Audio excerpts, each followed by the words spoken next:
Well, after Gary's speech, every husband in this room is in trouble. Honey, every cartoon I draw is for you. I love you. Please welcome to the stage my dear friend for a very special presentation, Alex Schneider.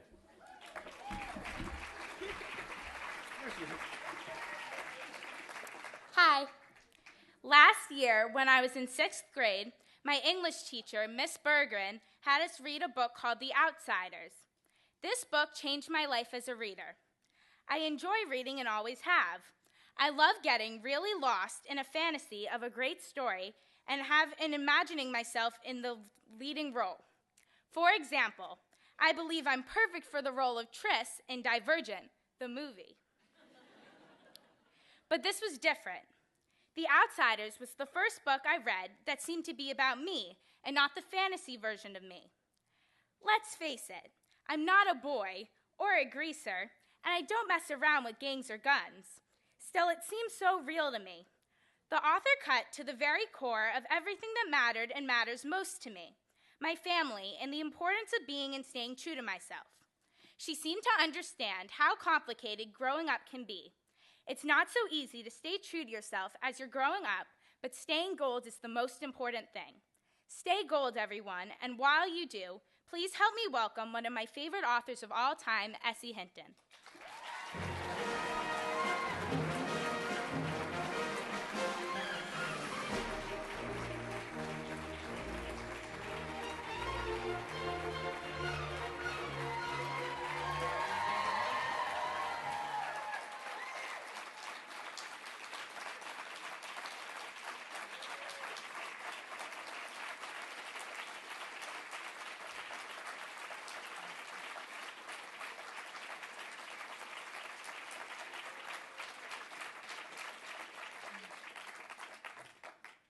Wow, these guys must be popular.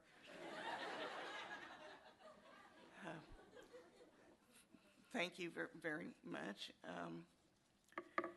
When I was a teenager and when I was through with the animal books and I wasn't ready for a lot of adult books, I looked around for some kind of book to identify with, and what we had in those days was Mary Jane Goes to the Prom. She wanted to go to the prom with a football hero, and she ended up with the quiet boy next door, and it all worked out like Mom said. No offense to football heroes. Or it was, Tommy hits a home run. I think nowadays when Tommy hits a home run, we always wonder how Tommy hit that home run. But today, the young adult market is all about variety and all about being different, and you just have so many choices.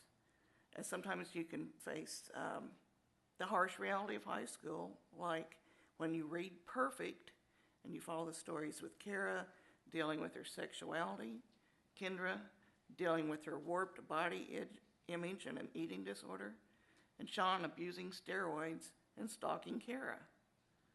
And Andre, who is struggling to reconcile his parents' expectations of him with his dreams for himself. Some present dystopian reality, like Trish in Chicago in Divergent, where every 16-year-old must select the faction that will identify him or her for life. Does that sound like socias and grazers to you?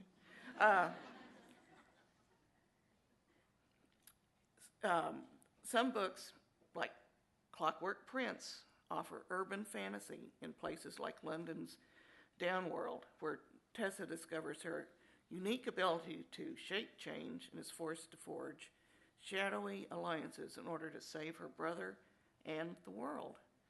And there are the gripping tales of forbidden and tormented love. Consider Carew in Daughter of Smoke and Bone, who comes from devilish beginnings and discovers love with an angel.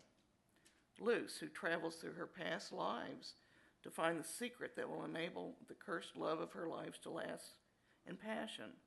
There is, nowadays, no doubt, something for everyone. The Children's Choice Book Awards finalists for Teen Choice Book of the Year are Clockwork Prince, The Infernal Devices, Book 2 by Cassandra. Daughter of Smoke and Bone by Lainey Taylor. Divergent by Veronica Roth. Passion, a Fallen Novel by Lauren Kate. Perfect by Ellen Hopkins.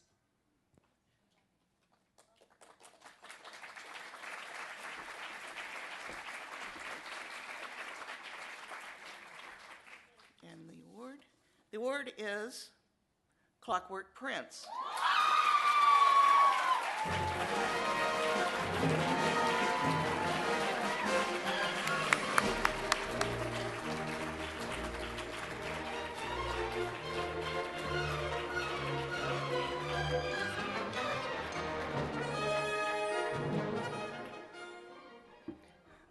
Cassandra.